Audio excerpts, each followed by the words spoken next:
আগের বছর এই আলপনাটা আমার স্টুডেন্টরা করেছিল এই সাতমাথা প্রাইমারি স্কুলে। তো আমি তখন একটু ব্যস্ত ছিলাম কাজের জন্য, স্টুডেন্টদেরকে বলতে তারা এসে করে দিয়ে গেছিলো। সেটাকে রিপেন্ট করছি আর কিছু বাইরে বাড়িয়ে দেবো কাজটা।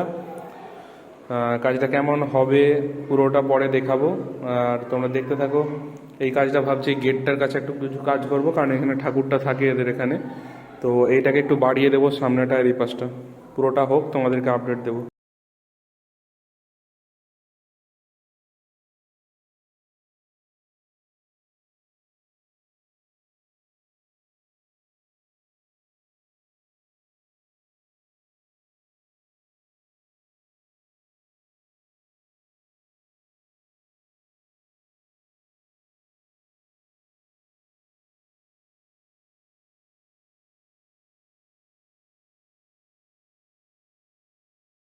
এটা কমপ্লিট হলো, দেখো কাজটা এতটা বাড়িয়েছি।